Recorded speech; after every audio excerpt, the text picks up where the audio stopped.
Kaixo, ongi etorria, polinomio baten zatitzailea nola aurki daiteke ikusiko dugu. Ta horretarako gogoratu behar da, erroa dela zatiketa baten ondala 0 ateratzen denean. Edo bestera batea esan da, balio zenbakizkoa jartzerakoan, ateratzen denean berdin 0. Orduan guk erabiliko dugu Ruffini horretarako. Adibidez, hemen dugu bi isa berbi, gehi hiru isa, kenbi. Ruffini egiteko jarriko dugu lehenengo, isa kenduko ditugu, bi, hiru eta minus bi, gogoratu zaitez, bigarren maila, lehenengo maila gai askea, eta zatitu beharko dugu zerbaitekin. Zerikin zatitu beharko dugu? Ikusi beharko dugu azkenekoa. Zer da? Bi. Kasu honetan, minus bi. Orduan, zatitzaileak izango lirateke.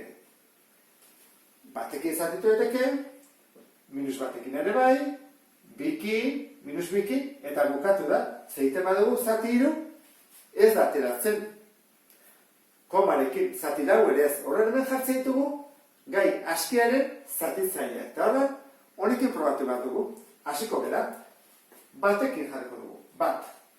Orduan, hau gesten da, bat bihar bi, bi, hiru gehi bi, bost, bat bihar bost, bost, ez da ateratzen 0, ateratzen da hiru. Berriro hasi behar dugu.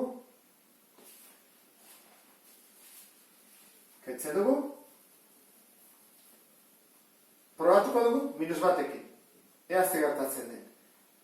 Bi, minus bat bihar bi, minus bi, hiru, ken bi, bat, minus bat, bihar bat, minus bat, ez dugu aurreratu, ez atea 0, jarretu bako dugu.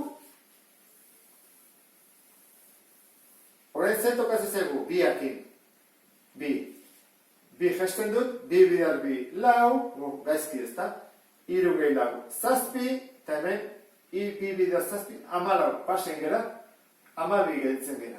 Ez da 0, bakarra gehitzen zaigu, azkeneko aukera izango da. Minus biki.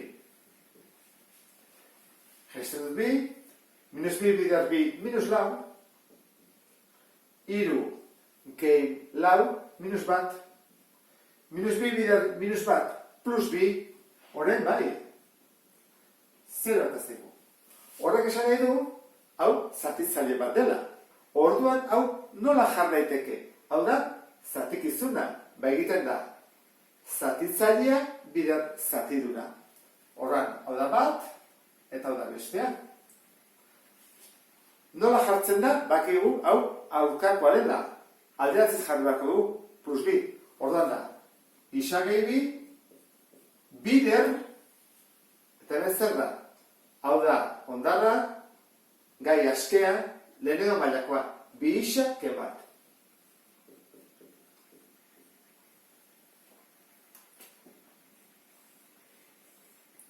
Lortu dugu. Orduan, polinomio honek bi zatitzaile ditu. Isa gehi bi eta bi isa ken bat. Horren, beste honekin ingo dugu. Bigarren polinomioa. Bigarren mailakoa 3, lehenengo mailakoa 16, gai askea 5. Oan jakin behar dugu, zezelakekin probatu behar dugu. Ea, 5 zatitzaileak.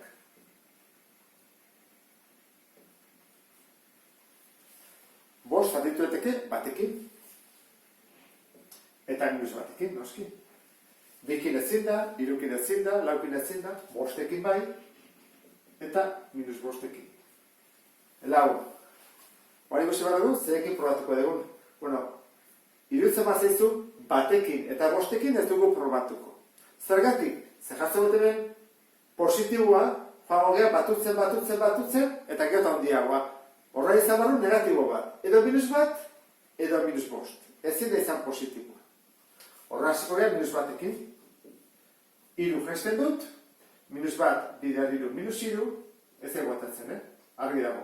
16ken 3, 13, minus bat, bidar 13, minus 13, eta egatatzen zegu, minus 8. Argi dago hori ez dela.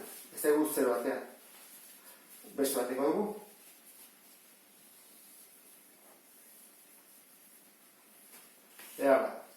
minus bost gelditzen zaigu.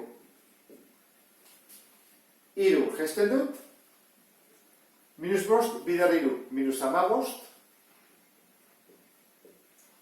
16, ken 15, bat, minus bost, bidar bat, minus bost, eta honen emaitza da 0. Lortu dugu, ondara 0. Horren egin behar duguna da. Hau, bidar hau. Badakigu zatitzailearen ikurra aldatuta dagoela. Horra jarri beharko dugu, isa gehi bost. Eta hau da, ondara, gai askea lehenengo mailakoa. Horra jarri beharko dugu, 3 isa gehi bat, positiboa.